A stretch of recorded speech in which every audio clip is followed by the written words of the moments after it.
Gas mystery. Lake Kivu is a geological anomaly. The surface is fresh and filled with fish, but the depths hold huge quantities of dissolved carbon dioxide, methane, and hydrogen sulphide. The lake, situated between the Democratic Republic of the Congo and Rwanda, it has the potential to explosively release these gases in a rare phenomenon known as a limnic eruption. This much could fill the surrounding valley with suffocating and toxic gas, potentially killing millions of people. Energy companies are keen to ramp up extraction of methane from the lake for power.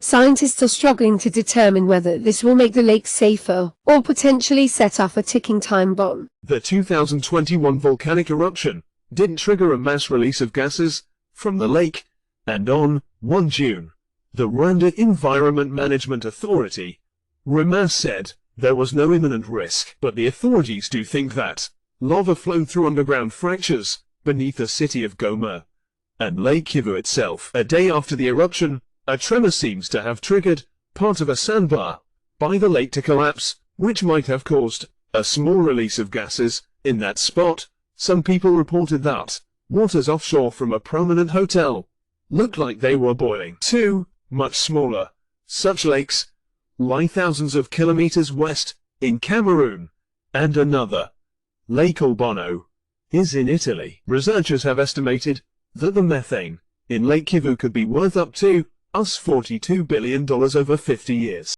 Tapping the methane. People have been pumping methane from Lake Kivu on a small scale for decades to make use of it for energy. But efforts ramped up seriously when Kivu-What, run by London-based Contour Global, began operation in 2016. The $200 million project is currently providing 26 MW of electrical power, and it has a contract to increase that to 100 MW. This will add considerably to Rwanda's baseline installed grid capacity of about 200 MW. Future forecasts. Perhaps the only way to resolve debate about how these operations might affect the lake is to track weather and how the density layers are changing. The LKNP surveys the depths and inspects the gas extraction companies, and Mudakikwa says its weekly profiling shows the lake remains stable for now. The main gradient is not changing, he says. If there is a lake instability, we will be the first ones to be concerned. Despite the threat that Kivu potentially poses, there is considerable disagreement on basics, such as the source of the gases, whether amounts are increasing, and even whether Lake Kivu has erupted before. Robert Heckey, a retired lake ecologist at the University of Minnesota Duluth, who has studied Lake Kivu, says that although there are 9 brown layers in the sediments showing mixing events in the past 2,000 years, he has found no evidence of any events in the past 12,000 years violent enough to be called a limnic eruption.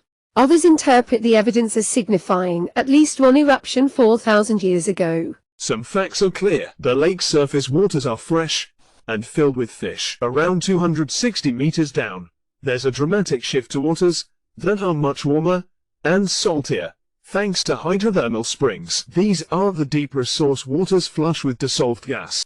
For now, the lake is stable. Although it contains a lot of gas, the concentration would have to double in the region with the most gas for it to reach saturation point. But a strong earthquake or volcanic eruption could potentially trigger a gas release by disrupting the lake's layered structure or increasing the gas concentrations. And some researchers worry that a disaster might be brought on by human activity too.